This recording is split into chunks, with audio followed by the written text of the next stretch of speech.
For nearly a month, Julia struggled to accept her son's passing, until one day, she received a message from his phone. "Help, I'm sending a geolocation." A spark of hope ignited in her, especially because she never saw his body. But before we start, smash the like button and make sure to subscribe if you haven't, and hit that notification bell so that you won't miss any new stories.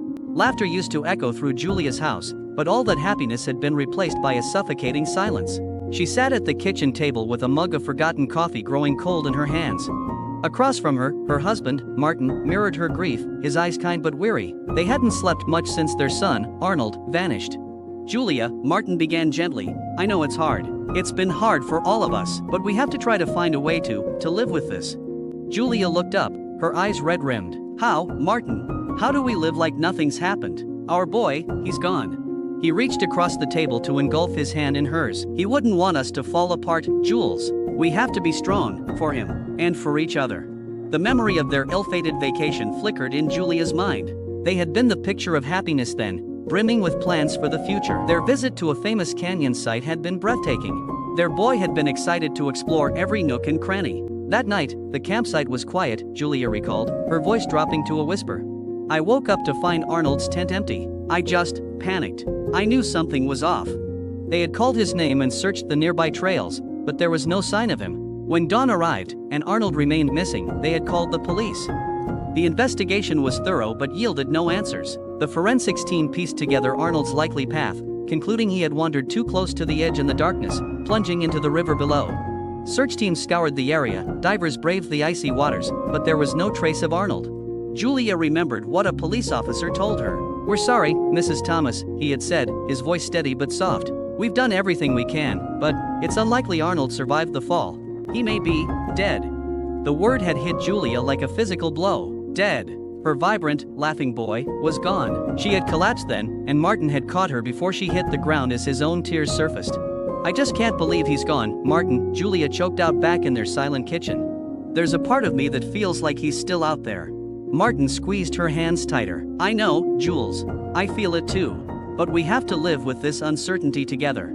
Martin squeezed her hands tighter. "I know, Jules. I feel it too. But we have to live with this uncertainty together." The ringing of the phone pierced the silence, making Julia flinch. Martin reached for it quickly, as if hoping to ward off any more bad news. Julia watched him, her spoon suspended in midair, as he answered with a hesitant, "Hello?" She couldn't hear the words from the other end, but the deepening lines on Martin's forehead told her enough. When he finally hung up, there was a solemn look in his eyes that Julia had come to dread. "That was the police," he said, his voice strained. "The police talked to the forester." There was nothing strange in his words. "He said he hadn't seen any boys in the area for the past month," Martin explained. Julia's heart plummeted. She had held onto a sliver of hope that the forester, being so familiar with the area, might have seen Arnold, or at least noticed something out of the ordinary that night. But what about his son? The one who disappeared a few years ago? "It's too much of a coincidence," Julia grasped at straws, her voice tinged with desperation. Martin sighed. "I know, I thought about that too. The police did suspect the forester because of it, but it seems there's no evidence to link him to Arnold's disappearance. And now, they're closing the case, stopping the search." Julia pressed her head against her arms on the kitchen table and sobbed loudly. Martin comforted for a while before he had to leave again. Hours later, Julia's sobs had stopped, but that was only temporary. She contemplated cleaning the house as a distraction when her phone started buzzing with an incoming message. It read, "Your contact is signed on this phone as Mom, and I think it's my phone. I don't remember anything. I am kept in a hut in the forest. I am attaching geolocation. Help!" Julia's hands trembled as she read and reread the message. Her mind raced with questions and doubts, but the glimmer of hope was enough to cut through the fog of her grief. She was frozen for only a few seconds before she checked the geolocation and discovered it led to the forester's house. This had to be a sign. She called Martin immediately and said when he said he'd be home soon. Minutes stretched into an eternity afterward as Julia paced by the window, watching out for Martin's car. Finally, her phone rang. His voice came through, but not with the news she craved. He'd been in a car accident, but she couldn't wait for him. Julia called a taxi despite the fear that gnawed at her. What if this was a trap? But the thought of Arnold, alone and scared, propelled her forward. Minutes later, she was outside the forester's hut. The door creaked as she opened it, but only shadows stretched across the dim interior. "Arnold," she called, her voice echoing. Still, Julia searched each room. Then, she saw a glint in a corner, Arnold's blue hat. Tears welled up as she clutched it desperately. However, she didn't have time to cry much more. Smoke appeared from somewhere and flames were quickly licking the sides of the hut. It was then that Julia saw a figure darting in the forest. She tried to chase after it, coughing through the smoke, but whoever it was vanished. Sirens wailed in the distance, and a short while later, Julia stood before Detective Harris, one of the people working on her son's case. "Mrs. Thomas, what happened?" he asked. Tears streamed down Julia's face as she recounted everything: the message, the hut, the fleeing figure, the fire, and her husband's car accident. Harris frowned, checking his radio. "No record of an accident involving your husband's car today." "What? That doesn't make sense," Julia asked, her tears seizing with the confusion. "We understand this is overwhelming," Harris said, placing a hand on her shoulder. "However, we found evidence linking the forester to your son. We're reopening the case, and we will find Arnold." Regardless, Julia clung to Detective Harris's promise. The fire died down, the investigation began anew, and a new resolve hardened within her. She wouldn't rest until the truth about the night Arnold vanished, Martin's lie, and the forester's involvement was brought to light. Julia had just finished telling him everything that happened. She asked him about the car accident, but Martin brushed it off, wanting to focus only on what Julia had seen in the forester's hut. Martin looked at it and sighed. "It's work. Something urgent came up in school. I need to go," he said. Julia nodded and suggested going to visit her friend, Sarah, for a while. Martin thought that was a great idea, but he was distracted by his phone. In the end, Julia left the house earlier because she wasn't visiting anyone. She quietly opened the trunk of Martin's car and climbed in, settling herself among the spare tire and emergency kit.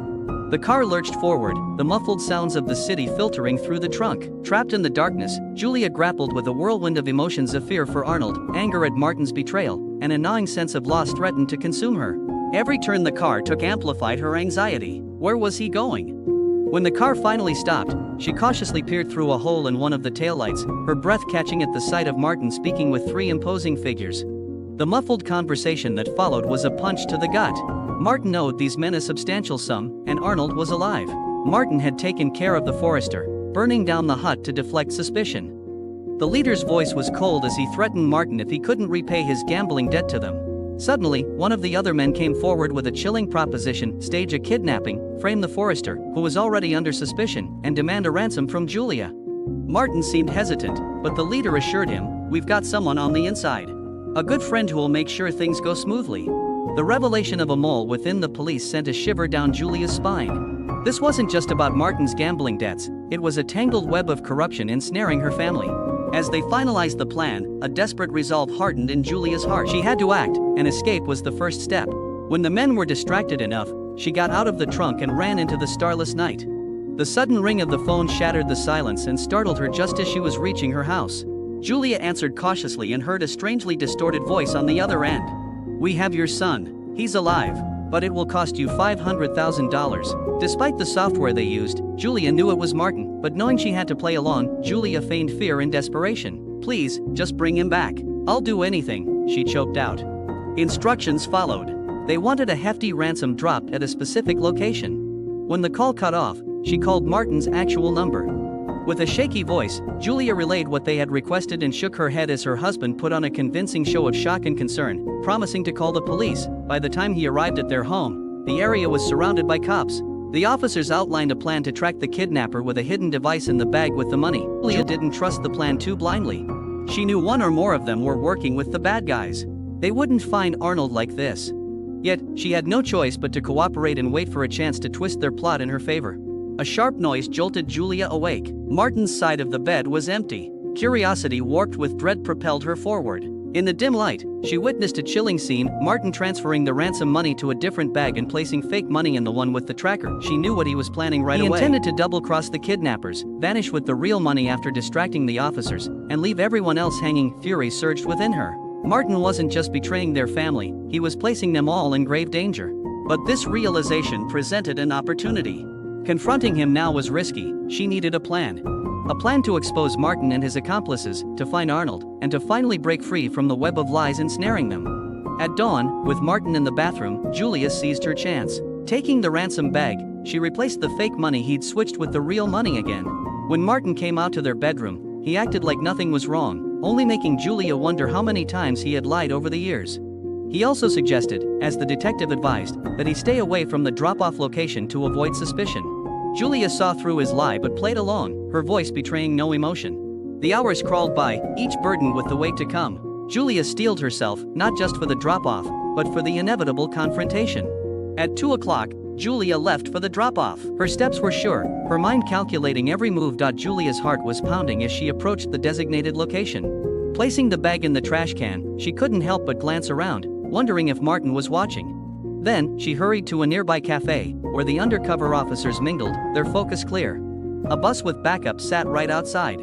Julia approached an officer monitoring the tracker. Suddenly, the tracker pinged, jolting Detective Harris. "This can't be. This must be a mistake," he exclaimed and argued with the monitoring officer. His voice and demeanor had Julia frowning. Could he be the inside man? Ignoring Harris for a second, Julia questioned a waiter about the trash can's placement. Her heart sank as the young man confirmed it was new. Intuition hit her like a wave, and she raised the alarm about the sewer hatch below the trash can. Detective Harris tried to dissuade, but someone else had taken notice of the situation. Detective Lawrence took action and signaled for the officers to act. They moved the trash can only to discover the open sewer hatch that led directly to the city's intricate network. The officers moved quickly, descending into the darkness. A few minutes later, they emerged, escorting a handcuffed figure, and Julia's breath hitched. They removed the figure's mask and revealed Martin, who immediately accused Detective Harris of being a mole in the force and helping with this plan. In a sterile interrogation room, Martin confessed while Julia watched through the mirror. His voice, once familiar, was now distant, recounting his actions with chilling detachment. He explained how his plan, to kill off Arnold and eventually Julia for their family inheritance, unraveled when the boy survived the fall. The boy's message from his almost dead phone had forced Martin to improvise another way to get money from Julia. However, the message was strange because Arnold had lost his memories after the incident. Afterward, Julia dedicated herself to Arnold's recovery. It was slow, but they were together and alive and well.